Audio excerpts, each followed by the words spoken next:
que je donne quand même un petit avertissement avant qu'on regarde tout ça. Tu as tout ça, c'est bon? Alléluia. Merci Seigneur. Le Seigneur est bon, n'est-ce pas? Alléluia. Et on va aller dans 2 Rois chapitre 7, versets 3 à 5. Alléluia, voilà. Et si vous l'avez trouvé, dites Amen. Si vous cherchez encore, dites j'arrive. Waouh, alléluia. On est arrivés tous ensemble. Et le Seigneur est bon, n'est-ce pas? Le Seigneur est très, très bon. Aujourd'hui, on était contents à l'Est. On a eu la visite du frère Jean-Yves et son épouse de Sorel Tracy. Ils sont venus à l'église de l'Est ce matin et ça nous a fait beaucoup de plaisir. Beaucoup de plaisir. Et ils étaient là avec le frère Normand ainsi que son épouse, la sœur Diane. Et ça fait beaucoup, beaucoup, beaucoup de plaisir. Et le Seigneur est fidèle. Amen. Alléluia. 2 Rois 7, 3 à 5. Si on peut le lire tous ensemble. Et il y avait à l'entrée de la porte 4 hommes lépreux. Et ils se dirent l'un à l'autre, pourquoi sommes-nous assis ici jusqu'à ce que nous mourions? Si nous disons, entrons dans la ville, la famine est dans la ville, et nous y mourrons. Et si nous restons assis ici, nous mourrons. Et maintenant, venez et passons dans le camp des Syriens. S'ils nous laissent vivre, nous vivrons. Et s'ils nous font mourir, nous mourrons. Et ils se levèrent au crépuscule pour entrer dans le camp des Syriens. Et ils vinrent jusqu'au bout du camp des Syriens. Et voici, il n'y avait personne. Waouh! C'est quand même particulier dans 3 versets. Mais avez-vous remarqué qu'il y a beaucoup de mourions, mourions, mourions? Mais si nous restons ici, nous mourrons. Si nous entrons dans la ville, nous mourrons. Si nous allons vers les Syriens, nous pouvons mourir. Mais il y a il y a juste un petit truc. Et là, ces 4 lépreux se sont accrochés juste à ce petit truc. De toutes les façons, nous mourrons. Donc, tentons quelque chose. Alléluia. Et je vais prêcher pour un moment sur ces sujets, le coût de l'inaction. Le coût de l'inaction. Oh, quelque chose qui a disparu. Vous avez joué avec mon PowerPoint. Hein?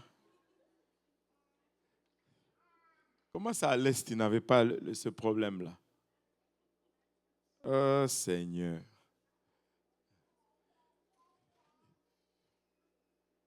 Ils ont joué avec mon PowerPoint. Mais ce n'est pas grave.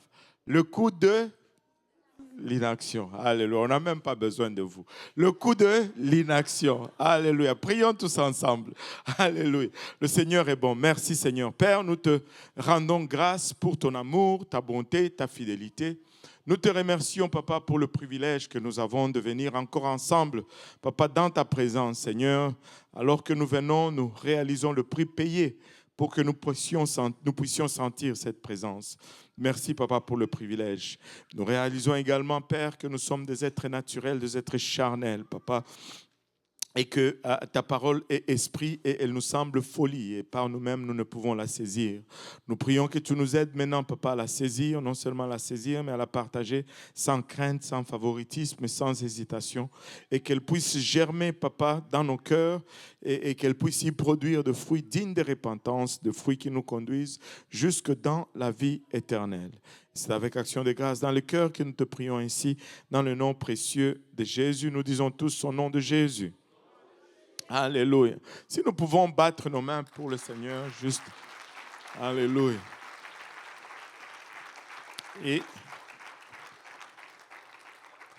Et vous pouvez vous asseoir. Le cadre de l'histoire, c'est à l'époque où Israël était déjà divisé en 2 nations. Le royaume du nord avec 10 tribus et le royaume du sud avec 2 tribus. Et dans le royaume du nord, il y a eu une succession de mauvais rois, un après l'autre, alors que dans le royaume du Sud, il y a eu des fois de bons rois, des fois des mauvais rois. Et le royaume du Nord s'appelait Israël, alors que le royaume du Sud s'appelait Juda. Le royaume du Nord avait sa capitale à Samarie et le royaume du Sud avait sa capitale à Jérusalem. Et en passant, pour ceux qui veulent aller en Italie, en Israël, pour ceux qui veulent aller en Israël, il y a encore une opportunité. Ouais, j'ai parlé avec le rabbin, il m'a dit que jusqu'à 5 personnes, on peut le faire avant le 15 mars, parce que les chiffres vont concorder. Mais après cela, c'est fini. Donc, si vous voulez aller voir Samarie et Jérusalem, venez me voir. Amen. Enfin, je vais vous dire comment voir Samarie et Jérusalem. Alléluia. Donc, le royaume était divisé et le royaume du Nord avait une succession de mauvais rois. Mais quand on regarde ces royaumes du Nord, il y avait un roi en particulier qui était tellement mauvais, tellement loin de la volonté de Dieu, qu'il a marqué Israël. Au fond, les théologiens vont te dire que le coup qu'il a asséné à Israël, Israël ne s'est jamais relevé de cela. L'idolâtrie était intense. Il s'appelait le roi Akab. Il a fait beaucoup de mauvaises décisions et c'est dans ces temps-là que les Syriens ont commencé à dominer Israël. Vous savez, et quand vous étudiez l'histoire d'Israël, vous pouvez apprendre ou tirer une leçon importante, clé pour votre marche. À chaque fois qu'Israël est en ordre avec le Seigneur, Israël est invincible. À chaque fois qu'Israël suit les voies de l'Éternel, Israël est intouchable. Peu importe leur nombre, et peu importe la grandeur de l'ennemi, et peu importe les conditions de bataille, Israël est invincible lorsque Israël est soumis à l'Éternel. Mais dès que Israël se détourne des voies de Dieu, Israël devient vulnérable. Israël devient faible et peu importe l'ennemi devant lui, c'est la fuite, c'est la débandade. Et nous pouvons tirer une leçon très valable là-dedans, c'est que si nous restons loyaux, si nous restons fidèles à Dieu, ben nous sommes invincibles. N'a-t-il pas déclaré ceci? Tu es pierre et sur cette pierre je bâtirai mon église et les portes de l'enfer ne prévaudront point contre elle. Laissez-moi vous dire, du temps que nous sommes établis sur le rocher, la maison ne perd jamais. Du temps que tu es dans la maison gagne toujours. La maison gagne toujours. Du temps que tu es en ligne, tu es invincible. Cela ne veut pas dire l'absence de combat. Cela veut dire tout simplement de victoire en victoire, en victoire, en victoire. Amen. Alléluia. Et là, cette décadence a encouragé les Syriens à attaquer Israël et on va oublier un peu Akab. Akab est décédé. Son fils est monté sur le trône. Son fils s'appelait Joram. Et c'est durant le règne de Joram qu'un roi syrien va venir assiéger Samarie. Et le roi s'appelait Ben-Hadad. Il était roi de Syrie. Il est venu, il a assiégé Israël. Et sa stratégie de guerre, c'était que nous allons entourer Samarie, la capitale, et nous allons couper tout contact, tout commerce, nous allons couper cela et nous allons les affamer. Comme ça, nous allons avoir une victoire sans tirer aucune flèche. Lorsqu'ils seront affamés, ils vont sortir et ils vont se rendre eux-mêmes. Et les Assyriens sont venus et ils ont campé autour d'Israël. Et le siège était tellement serré et que la vie dans la ville de Samarie est devenue tellement intense. Regardez ce que la Bible nous raconte de ce qu'était la vie durant le siège. 2 Rois chapitre 6, le verset 24 nous dit « Et il arriva après cela que Ben-Hadad, roi de Syrie, rassembla toute son armée et monta et assiégea Samarie. » 2 Rois 6, 24. « Et il eut une grande famine dans Samarie, et voici, il la serrait de près jusqu'à ce que la tête d'un âne fût à 80 cycles d'argent. » La tête d'un âne fut à 80 cycles d'argent. C'est-à-dire, on mangeait l'âne et on mangeait aussi la tête de l'âne.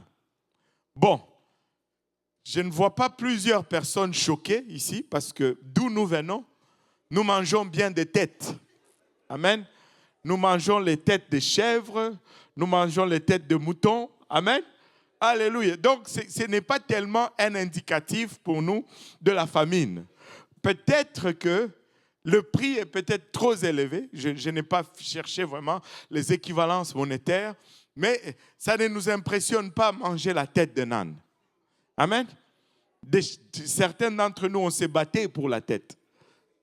Allô? Je me rappelle quand ma fille Sifa, je pense elle était en 4e ou 3e, 4e secondaire, une de ses amies québécoises est venue à la maison.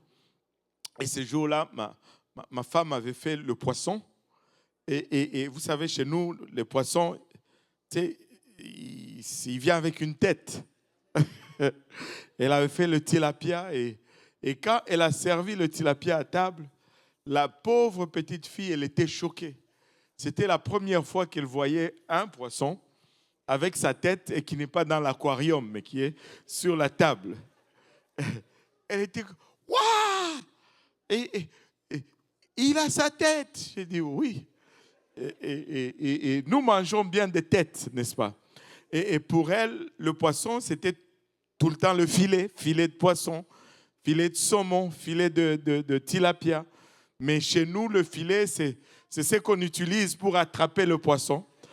Après qu'on ait attrapé le poisson, on se débarrasse du filet et on mange tout le poisson avec sa tête, ses lèvres, ses yeux. Alléluia. Qui aime les yeux de poisson ici? Alléluia. Là, on parle, là. Donc, pour nous, cette tête d'âne, ce n'est pas tellement un problème. C'est comme normal un peu. Peut-être le prix, c'est peut-être ça. Mais écoutez ce que la parole de Dieu nous dit. Et le quart d'un cap de fiente de pigeon à 5 cycles d'argent. Là, même les excréments de pigeons se vendaient et se mangeaient. On mangeait littéralement les excréments de pigeons. Waouh! Là, tous on est d'accord qu'il y a famine. Là, au moins, c'est l'unanimité. Il y a famine à Samarie. Et le roi marchait sur les murs. Lorsqu'il a été interpellé, je vais juste nous sauver beaucoup de lectures. Il a été interpellé par une femme. « Oh, aide-moi, oh roi !» Et il se détourne et dit, « Mais si Dieu ne t'aide pas, comment est-ce que je peux t'aider ?» Et après, il demande à cette femme, « Mais qu'est-ce qu'il y a? C'est quoi ton problème ?» Et la femme le regarde, lui dit, « Regarde cette autre femme. » Pointant une autre femme. « Hier, elle est venue me voir et me dit, on va manger ton enfant aujourd'hui. Et puis on va le bouillir, on va le manger et demain on va manger mon enfant. Et j'ai donné mon enfant, on a bouilli mon enfant, on l'a mangé et aujourd'hui je vais la voir pour qu'on mange son enfant. Elle le cache, elle refuse. » Écoutez, la détresse était profonde. La détresse était grande au point où on commençait à manger ses propres enfants. Et c'était à l'extrême. Et là, le roi, après avoir entendu cela, il a déchiré ses vêtements pour exposer un sac en dessous de lui. Même ces rois qui étaient méchants, ils priaient quand même. Même ce roi qui était le fils du roi le plus mauvais qu'Israël ait connu, il priait quand même et il le faisait de la bonne façon parce qu'il n'a pas exposé son jeûne, il jeûnait en secret. Il le faisait en catimini. Et là, il était tellement choqué il était fâché contre Dieu. Fâché contre Dieu, le plus proche de Dieu, c'est son prophète. Il était tellement fâché contre Dieu, il dit, allez me chercher Élisée. Si sa tête reste sur son cou aujourd'hui, ben que Dieu me traite dans toute sa rigueur. Et avez-vous déjà fait face à des situations où vous vous fâchez contre Dieu? Allô? Est-ce qu'il y en a qui ont déjà été fâchés contre Dieu? Et soyez honnêtes, c'est un des sentiments par lesquels des fois nous passons. Mais merci pour votre honnêteté. Mais ce n'est pas une bonne chose de se fâcher contre Dieu. Ben, je vais vous expliquer pourquoi. Oui, on le fait. Hein. Moi aussi, ça m'est déjà arrivé. Alléluia. On se fâche contre Dieu. Mais la Bible ne nous dit-elle pas que... Donc, d'abord, est-ce que Dieu a-t-il déjà été bon pour vous? Vous avez toutes les mains qui étaient fâchées contre Dieu sont levées. Maintenant, regardez ceci. La Bible ne nous dit-elle pas qu'il est le même hier, aujourd'hui et éternellement? Allez, comment? Ne me lâchez pas maintenant. Là. Hein? Et ne nous dit-elle pas qu'en lui, il n'y a même pas une ombre de variation? Oublie la variation, même l'ombre de la variation n'est pas là. Donc Dieu ne change pas. S'il a été bon, en principe, il doit être bon tout le long. Amen. Allô? Donc, s'il y a problème, le problème est là. Allô? Le problème n'est pas là. C'est pourquoi, c'est fâché contre Dieu, ça ne donne pas. Et le problème est là, quand ça ne marche pas. Ou aussi là, quand ça ne marche pas. Amen. Alléluia. Donc, Dieu est le même. Il ne change pas. Alléluia. Il est toujours le même. Il ne change pas. Et là, il dit sa tête va sauter. Et le prophète le savait déjà. Et quand le soldat arrive là-bas, et regardez ce qu'il dit. Ça m'a fait rire quand je le lisais. Et Élisée avait quand même un sens de l'humour. Regardez, 2 Rois 7, le verset 1 nous dit, et Élisée dit, écoutez, non, pas 2 Rois 7, 2 Rois 6, verset 32. 2 Rois 6, 32 nous dit, Élisée était assis dans sa maison et les anciens étaient assis avec lui et le roi envoya un homme devant lui. Avant que le messager arrivât, écoutez Élisée, auprès de lui, il dit, Élisée dit aux anciens, voyez-vous que ce fils d'un meurtrier envoie pour m'ôter la tête? Voyez quand le messager entrera. Voyez-vous que ce fils d'assassin envoie quelqu'un pour m'ôter la tête? Écoutez, quand le messager viendra, fermez la porte et repoussez-les avec la porte. Il dit, quand il va venir, dès qu'il arrive à la porte, clac, balancez la porte, fermez la porte dans sa face. Ça, c'est l'homme de Dieu.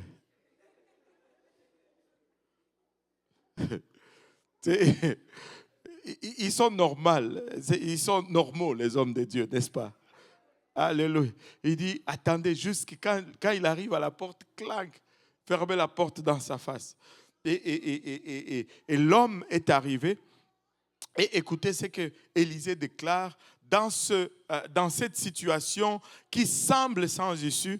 Élisée prend la parole au chapitre 7 et dit, écoutez la parole de l'Éternel. Ainsi dit l'Éternel, demain à cette heure-ci, la mesure de fleur de farine sera à 1 cycle et les 2 mesures d'orge à 1 cycle à la porte de Samarie. Et il déclare quelque chose qui était littéralement impossible. Il déclare quelque chose que même si il commençait à pleuvoir tout de suite, la seule façon, c'était de vaincre les Syriens. Mais les Syriens étaient tellement nombreux que ce n'était pas envisageable pour le roi et son armée et le peuple de Samarie. C'était impossible au point où le capitaine sur qui le roi comptait fait cette déclaration au verset 2. Il dit, voici quand l'Éternel ferait des fenêtres aux cieux, cela arriverait-il? Même si Dieu ouvrait les fenêtres du ciel, pareille chose ne va pas arriver. Et Élisée le regarde et le pointe dans le doigt. Il dit, tu le verras seulement de tes yeux. Alléluia, mais tu n'en mangeras pas. Écoutez, peuple de Dieu, un des premiers ingrédients pour que nous puissions voir et vivre tout ce que Dieu a pour nous, c'est d'abord de commencer à croire et de nous appuyer non sur les circonstances qui nous environnent, mais sur ses promesses et sa parole.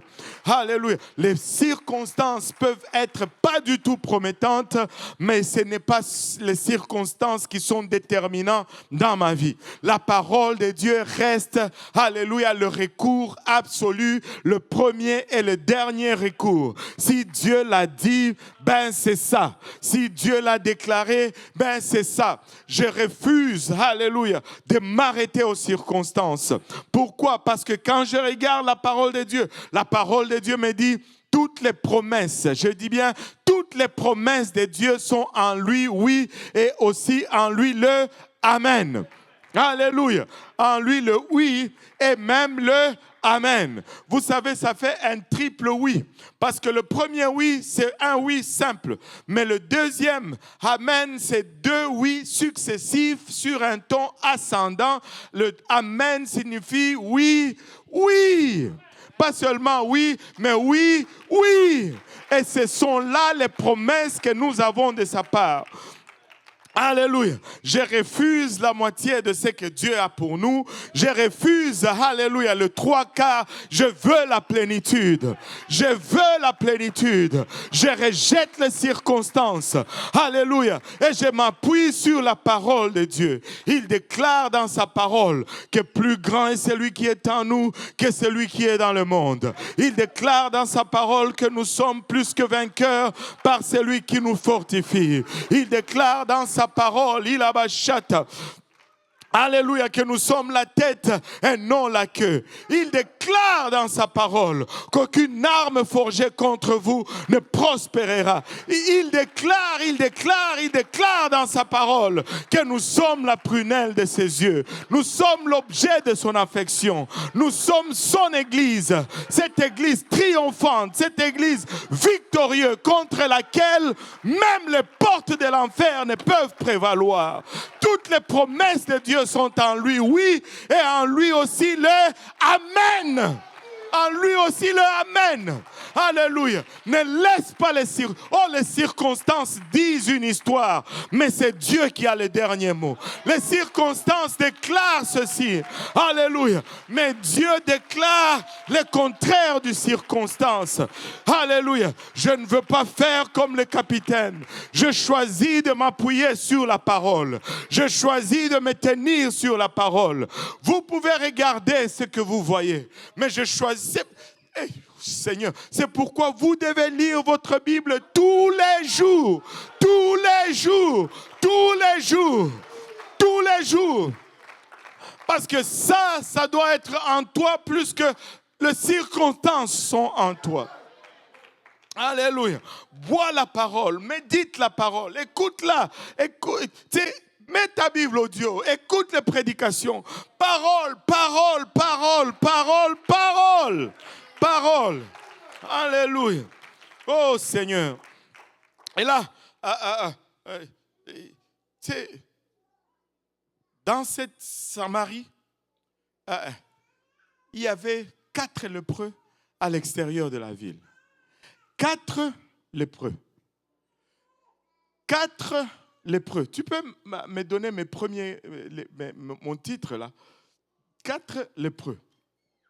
4 lépreux. Et regardez un peu ces gens-là. Ok, vous allez quand même me concéder. J'ai choisi cette image-là exprès. Ils sont des lépreux, mais ils ne sont pas vraiment des lépreux. Vous voyez, on dirait qu'ils sont allés au gym hier. Regarde l'avant-bras. Costaud. Ça, il n'y a pas de famine là. Et je veux qu'on comprenne exactement qu'est-ce qui s'est passé là. Tu sais, 4 lépreux, ils étaient à l'extérieur de la ville et normalement c'est là où on les retrouvait. Parce que, parlons un peu de la lèpre. C'est une maladie qui aujourd'hui est curable. J'étais choqué quand je faisais mes recherches hier et avant-hier de voir que la lèpre, on peut en guérir aujourd'hui. Mais à l'époque, c'était une maladie tellement grave et qui était tellement dévastateur et tellement contagieux que vu que les gens ne comprenaient pas trop, ils le regardaient comme une punition divine.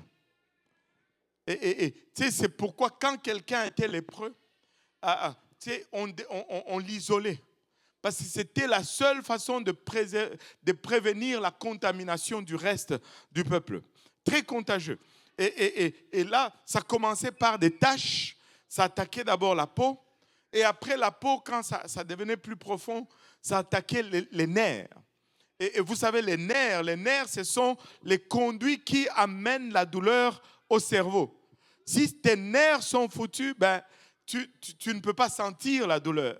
Et après cela, après avoir attaqué les nerfs, ça commençait à attaquer les membres. Littéralement, tes membres se démangeaient et tombaient petit à petit. Donc, imaginez-vous un peu ces gens qui vivaient rejetés du reste de la société, souvent à l'extérieur des murs de la ville. Et il y avait une place où les gens allaient jeter la nourriture par-dessus le mur et les lépreux fouillaient là pour manger. Mais même cette place était vide parce que, rappelez-vous qu'on vendait même les excréments de pigeons. Donc, ce n'était pas des lépreux costauds comme ça. Et la lèpre, c'est une maladie grave. Maintenant, je vais montrer quelques images. Mais je veux juste vous avertir parce que ce ne sont pas de belles images. Si vous êtes sensible, fermez les yeux peut-être pour les prochaines 3-4 minutes. Et comme ça, mais connaissant votre curiosité, Seigneur, alléluia, on se détend un peu. Maintenant, si vous êtes sensible, ne regarde pas, mais montre-nous un peu le prochain slide. Ça, ce sont les mains d'un lépreux. Et tu vois que la lèpre a commencé à manger les bouts de ses doigts. Littéralement, des parties de son corps disparaissent progressivement alors que la maladie avance. Et il est dit des lépreux qu'il y a des niveaux où ça atteint un peu le membre, qu'il peut mettre sa main dans le feu et ne rien sentir parce que les nerfs sont déjà brûlés. Et c'est pourquoi il ne ressent plus la douleur, fait que le réflexe de se protéger n'est plus là. Et quand tu nous montres un peu l'autre image, ça c'est un pied de lépreux. C'est tout le bout, tous les doigts sont partis. Et là, pour marcher, ça devient difficile à marcher. Savez-vous que s'il te manque un orteil, tu dois littéralement réapprendre à marcher. Juste un orteil. Et lui, il n'a plus rien. Continue l'autre, regardez un peu cet autre. Et les mains et les pieds sont complètement déformés par cette maladie dévastateur. Il ne reste plus qu'un bout et tu te demandes comment il fait pour marcher. Et les mains ne sont plus là, il n'y a plus de doigts, c'est juste une palette, la pomme qui reste. Et si tu continues, regarde, ça c'est quand c'est encore frais, ça commence à manger tes pieds. Et imaginez-vous avec quelque chose en dessous, comme ça en dessous du pied. Si tu vas marcher, tu ne vas pas t'appuyer sur ton pied. Allô? Alléluia. Et c'était une maladie atroce. Pourquoi je suis allé jusque-là? C'était juste pour vous montrer que les 4 lépreux, ce n'étaient pas des costauds. Ce n'étaient pas des gens en santé. C'était des éclopés. C'était des gens frêles. Je montre un peu le suivant. Ça ressemblait plus un peu à cela. C'était des gens finis. C'était des gens, si tu poussais, ils tombaient. Ils pouvaient, chez nous, ma mère avait une expression quand elle voyait quelqu'un qui était mince et qui marchait de façon frêle, elle disait toujours, mais toi, si tu montes même sur une fourmi, la fourmi ne va pas mourir. Tu montes sur une fourmi, la fourmi ne meurt pas, tellement que tu es léger. Et c'était ces 4-là qui étaient à la porte de Samarie. Et c'était ces 4-là, malgré leur état, ils ont quand même choisi de vivre. Malgré cela, regardez leur analyse. Si nous entrons dans la ville, nous mourrons. Ils sont presque morts, mais ils ne veulent pas aller là-bas. Mais si nous restons ici, nous mourrons quand même. Ce n'est pas une bonne option. Laisse-moi te dire, du temps que tu respires encore, il n'y a pas un problème trop grave. Il n'y a pas une situation trop grave. Tu peux encore choisir la vie. Tu peux encore choisir de te battre. Tu peux encore choisir d'aller vers le camp de l'ennemi. Peu importe comment éclopé tu es, peu importe comment fini tu es, si tu respires encore, lève-toi et choisis la vie. Oh Seigneur Jésus. Et là, ils se disent, mais si nous allons vers le camp des Syriens, du coup, les options sont un peu différentes. Ils peuvent nous tuer, nous mourrons, mais s'ils ne nous tuent pas, nous allons vivre. Parce que là-bas, au moins, il y a de la nourriture. Allons vers le camp des Syriens. Donc, clopin, et ils ont commencé à aller vers le camp des Syriens. Avec tous les efforts qu'ils pouvaient mettre. Il y avait la famine, il y avait la maladie, mais ils allaient là où il y avait encore mince espoir de vie. Écoutez, même si l'espoir est infinitésimement petit, choisis la vie. Parce que notre Dieu est toujours un Dieu des vivants. Toujours un Dieu des vivants. Tranquillement, ils sont allés. Mais pendant qu'ils allaient, regardez ce que Dieu a fait. Pendant qu'ils allaient au verset 4 du chapitre 7, plutôt pas au verset 4, au verset 5. Lisons le verset 5. Et ils s'élevèrent au crépuscule pour entrer dans le camp des Syriens. Et ils vinrent jusqu'au bout du camp des Syriens. Et voici, il n'y avait personne. L'armée avait disparu. À leur grande surprise, il n'y avait que la nourriture partout. Il n'y avait que les richesses partout. Pourquoi? Regardez ce que la Bible nous dit. Car, ou parce que le Seigneur avait fait entendre dans le camp des Syriens un bruit de chars, un bruit de chevaux, le bruit d'une grande armée. Et ils se dirent l'un à l'autre, voici le roi d'Israël a pris à sa solde contre nous le roi des Essiens et le roi des Égyptiens pour venir contre nous ou pour venir nous attaquer. Et les simples bruits des 4 lépreux ont été magnifiés, ont été amplifiés jusqu'à ce que ça résonnait comme des chars, alléluia, comme des chevaux, comme toute une armée puissante. Pour eux, les lépreux, c'était juste...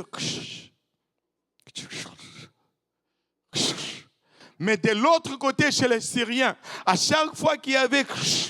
Chez eux, c'était... C'est ce que notre Dieu fait. C'est ce que notre Dieu fait. Laisse-moi te dire, ne minimise pas tes efforts. Ne minimise pas tes faibles tentatives. Dieu attend à ce que tu bouges juste un peu. Dieu s'attend à ce que tu fasses ces faibles pas. Dieu s'attend à ce que tu fasses cette faible prière. Dieu s'attend à ce que, alléluia, même dans ton épuisement, tu lèves un simple faible, alléluia. Il va l'amplifier, il va le magnifier. Et ça va, oh Seigneur Jésus.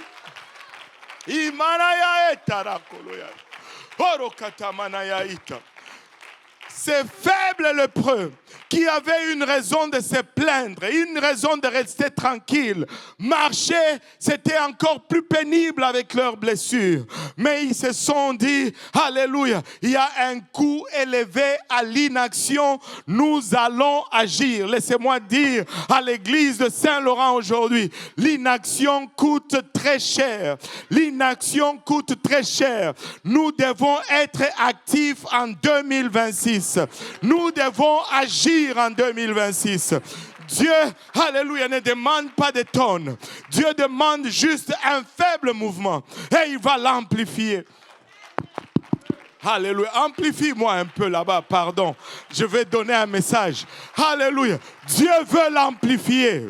Dieu veut l'amplifier. Alléluia. Oh, tu dis, tu pries seulement 5 minutes, mais sois fidèle dans ces 5 minutes. Dieu va l'amplifier. Tu dis, oh, moi je n'arrive pas à parler. Ouvre ta bouche. Faible tentative. Dieu va l'amplifier.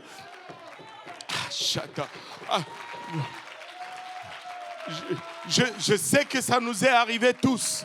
Je sais que ça nous est arrivé tous.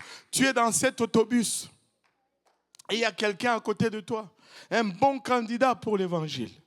Et tu es là. S'il ne descend pas au prochain arrêt, je vais lui dire. Vous riez, vous savez c'est quoi, non? S'il ne descend pas au prochain arrêt, là je parle. Prochain arrêt, je parle. Le prochain arrêt arrive. Il ne descend pas, tu ne parles pas plus. Et là, tu dis, prochain arrêt, je parle, Seigneur, je parle, cet arrêt. Et puis, il ne descend pas, tu ne parles pas. Jusqu'à ce que, finalement, c'est toi qui descends. Oh Seigneur Jésus. Il y a même de meilleurs scénarios que le mien, là. Alléluia. Et là, tu rentres chez toi avec des remords, avec des coups. Vous savez, il y a un coût associé à cette inaction. Et le coût peut être même une éternité en enfer à cause de l'inaction. Oh, je ne veux pas prier. Je suis trop fatigué pour prier. Écoutez, si les lépreux ont marché, tu n'es pas trop fatigué pour prier. Allô? Alléluia. C'est quand tu te mets à genoux et que tu commences à prier. Tu n'as aucune idée le bouleversement qui se passe dans le monde spirituel. Les anges se tiennent en attention alors que les démons commencent à trembler. Ce n'est pas parce que tu ne le vois pas que ça n'arrive pas. Prends ta Bible, lis-la et commence à changer l'atmosphère. Ça affecte. L'inaction nous coûte très cher. L'inaction nous coûte très cher. J'ai étudié cela.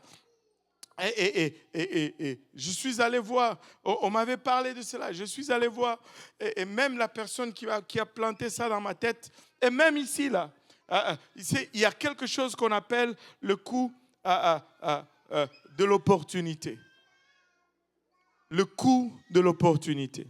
Et j'ai regardé, hein, je suis allé étudier. Il y a une définition. Le coût de l'opportunité est également appelé le coût d'option ou le coût alternatif. C'est le coût au fait qui découle du fait que tu n'as pas agi.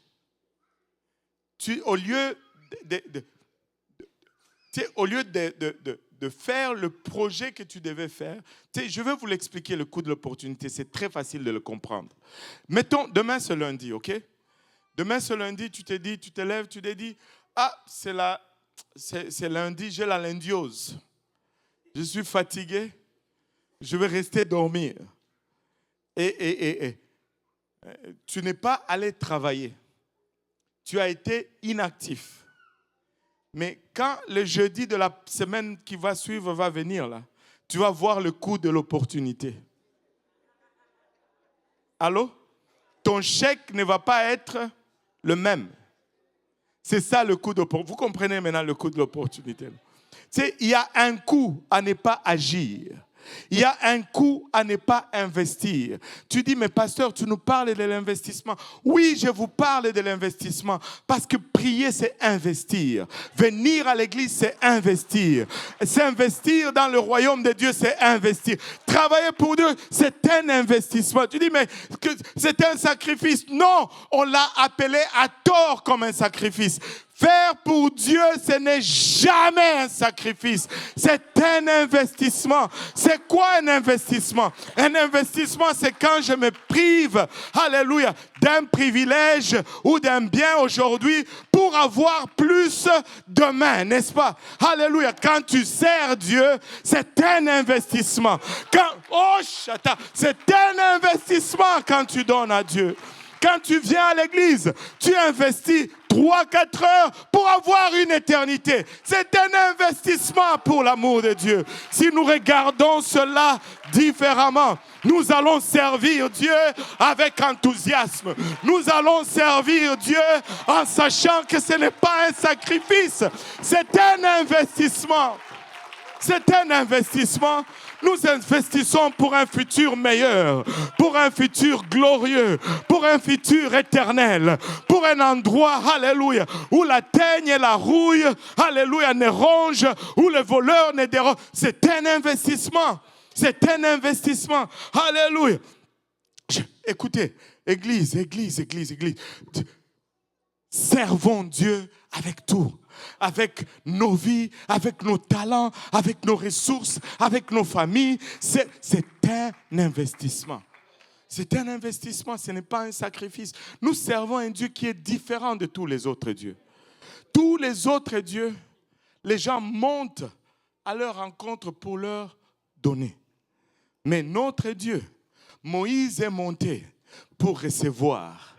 Le jour de la Pentecôte, ils sont montés dans la chambre haute. Ils n'ont pas donné, ils ont reçu. Notre Dieu donne. Notre Dieu donne. Notre Dieu donne. Il ne prend pas, il donne. Alléluia. Vivre pour Dieu est un investissement. Servir pour Dieu est un privilège. Mais nous devons arrêter cette hémorragie. Le coût de l'inaction nous coûte énormément. Énormément. Il y a un coût de l'inaction dans l'évangélisation, un coût de l'inaction dans la prière, un coût de l'inaction dans notre vie de consécration. À chaque fois que nous ne actons pas la parole de Dieu, il y a un coût à cela. Il y a un coût à cela. C'est comme avoir de l'argent. Si tu as ton argent, tu le laisses dormir à la banque. Ton argent descend. Ton compte normal, là, il te fait quoi? 0,1% d'intérêt. Il faut que tu fasses travailler ton argent. Parce que sinon, le coût de l'inaction, c'est trop cher. Mais spirituellement, nous nous permettons de payer des coûts d'inaction tellement élevés. Tu sais, en 2026, je refuse d'avoir des coups d'inaction. Je veux être à la maison de Dieu tous les jours que c'est possible. Je veux battre mon record. Et non seulement je vais être à la maison de Dieu, mais je vais être là toujours à l'heure. Et je vais faire ma part. Et je vais voir mon investissement fleurir. Je veux être là. Je veux voir mon investissement fleurir. Alléluia. Et il n'y a rien. C'est vivre pour Dieu. Il y a cet exemple qui vient de me tomber en tête. C'est Pasteur Graham qui nous avait donné cet exemple. Cet homme est allé voir son pasteur et il dit, pasteur, moi je pense que je vais arrêter de vivre pour Dieu parce que depuis que je vis pour Dieu, je donne ma dîme et ça me coûte trop cher. Le pasteur a dit, il n'y a pas de problème, assis-toi là. Et il s'est assis. Le pasteur a tiré son tiroir, il a sorti un calepin. Avec sa calculatrice, il a commencé à lui dire, OK, avant que tu ne sers Dieu, tu fumais? Oh oui, pasteur, je fumais. Combien de cigarettes par jour? Et puis, on fait les calculs, le montant. Avant que tu ne serves Dieu, tu allais au bar, ok, ça te coûtait combien? Tu buvais autant par jour. Avant que tu ne serves Dieu, toutes les dépenses qu'on fait pour des choses qui nous détruisent, il les a mis ensemble. Et quand ils ont fait le calcul, à la fin, le type s'est rendu compte que vivre pour Dieu, c'était moins cher. Il dit non, je vais continuer à vivre pour Dieu. Il y a des profits aujourd'hui, là. Tu sais, il y a de ces choses que je ne fais pas parce que je vis pour Dieu. Et j'ai investi mon temps. Vivons pour Dieu. Et il y a le coût de l'investissement dans l'évangélisation. Et vous savez, Dieu est un Dieu de principes. J'ai raconté cet exemple à l'église de l'Est ce matin. Je vais le raconter aussi ici. C'est un Dieu de principes. Quand nous avions commencé l'œuvre francophone, et nous étions une vingtaine ici. Là. Une vingtaine. Mais après 2 ans, on était à peu près 17. Au lieu de monter, on est descendu. On a réconfiguré les choses. On a prié. Dieu nous a donné une direction. On a commencé à devenir très agressif dans l'évangélisation. On a instauré les études bibliques. Et vous savez, Dieu est un Dieu de principes. On allait dans un quartier, on évangélisait intensement. On venait le dimanche, on ne voyait pas une seule personne de ce quartier-là qui venait. Mais des gens venaient d'un autre quartier où on n'a même pas mis le pied. Et là, tu les demandes, qui t'a invité? Personne. Qui t'a invité? Personne. Mais Dieu respecte le principe. Parce que vous avez sémé, vous allez récolter. Pas nécessairement là où vous avez sémé, mais vous allez récolter. Pourquoi? Oh Seigneur, pourquoi est-ce que je raconte cela? Je raconte cela pour vous dire juste évangélise. Juste parle de la parole de Dieu à quelqu'un. Tu as un membre de la famille qui n'est pas encore, c'est pas grave. Tous ceux qui viennent devant toi parlent parce que Dieu respecte le principe. Commence par s'aimer, ça va revenir chez toi. Tu vas récolter là où tu n'as pas sémé. Prêche la parole, évangélise. Ne choisis pas le champ, sème tout simplement, ça va germer éventuellement. Dieu respecte les principes. Je vais conclure en disant ceci. Nous pouvons avoir le coût de l'inaction dans plusieurs domaines. En étant déjà dans l'Église, nous ne sommes pas efficaces dans notre ministère parce que nous avons choisi de ne pas être si actifs. Nous avons triché sur nos jours de jeûne et nous avons triché dans nos consécrations. Il y a des coûts associés à cela. Ce sont des coûts de l'inaction. Mais là où ça fait le plus mal, c'est le coût de l'inaction lorsqu'on rejette l'évangile. Et ça, c'est le coût le plus élevé que l'inaction va produire dans la vie de quelqu'un. Vous savez, on va souvent dire, j'ai la foi ou je suis sauvé par la foi. Mais comment est-ce que je suis sauvé par la foi? Je suis sauvé par la foi lorsque ma foi est vivante. Amen. On n'est pas sauvé par une foi morte. Or, Jacques nous donne cette admonition. Il nous dit, montre-moi ta foi sans les œuvres. Moi, je te montrerai ma foi par mes œuvres. Et laisse-moi vous dire ceci, la foi va toujours générer l'action. La foi est un mot très actif. Ce n'est pas un mot juste mental. Ce n'est pas une assertion mentale.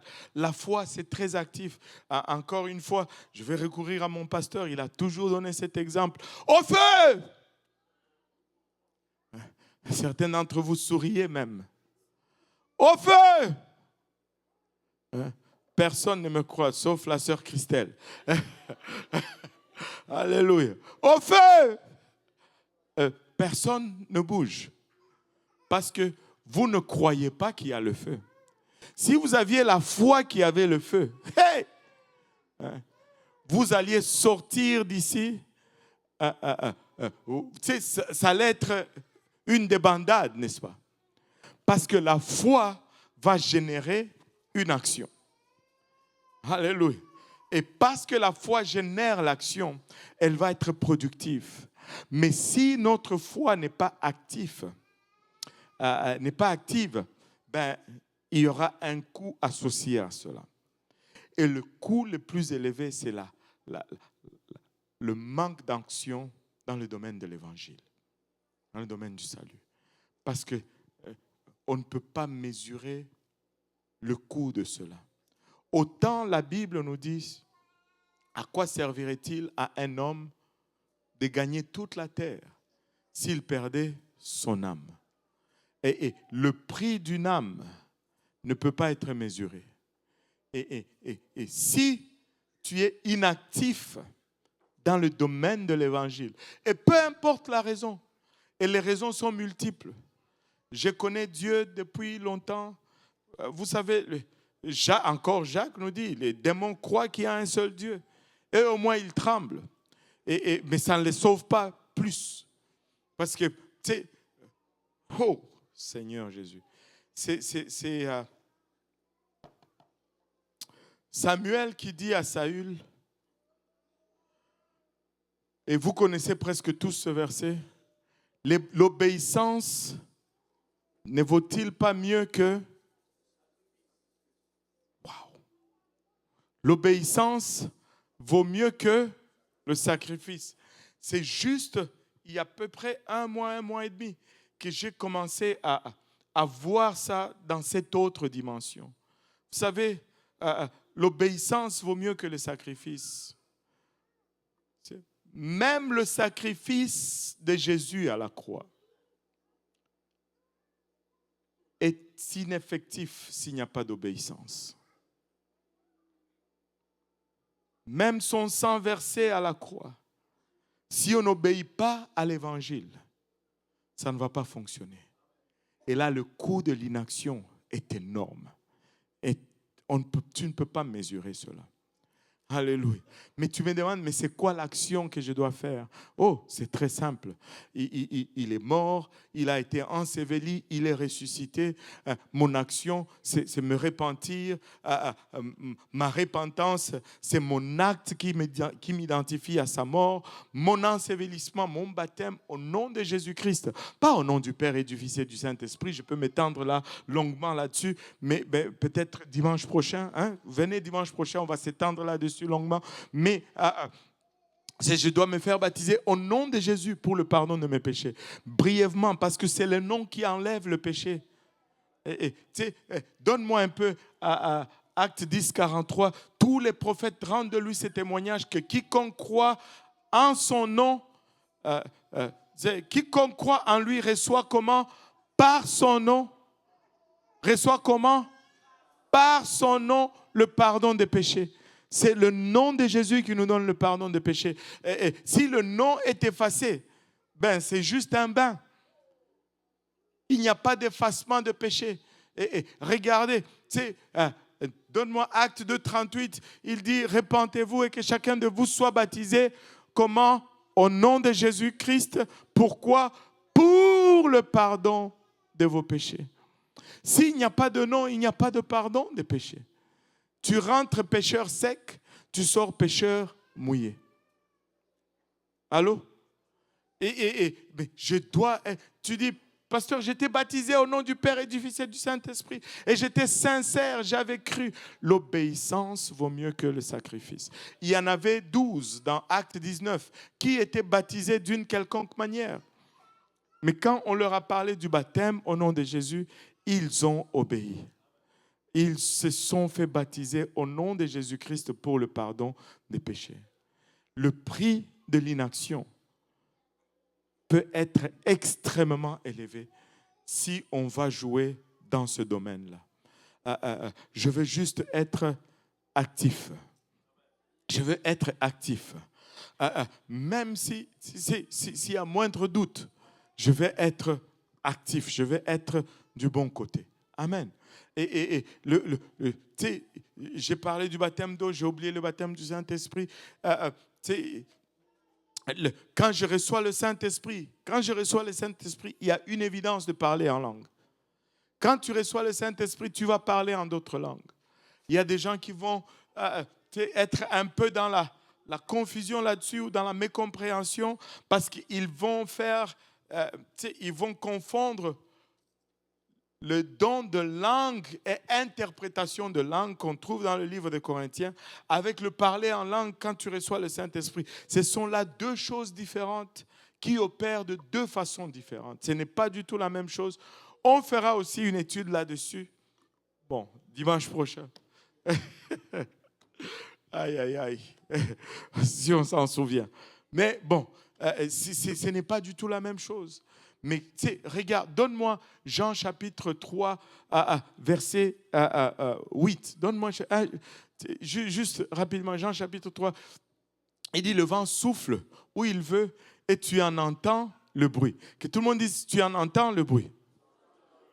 Mais tu ne sais d'où il vient ni où il va. Il en est ainsi de certaines personnes qui naissent de l'esprit. Non? Il en est ainsi de la majorité des personnes qui sont nées de l'esprit. Non, il en est ainsi de tout homme. Et homme ici, c'est être humain. Les femmes sont incluses là-dedans. Et il en est ainsi de tout homme qui est né de l'esprit. Quand tu es né de l'esprit, on t'entend. On entend le son que tu aimais. C'est par le son qu'on confirme que tu es né du Saint-Esprit. Allô?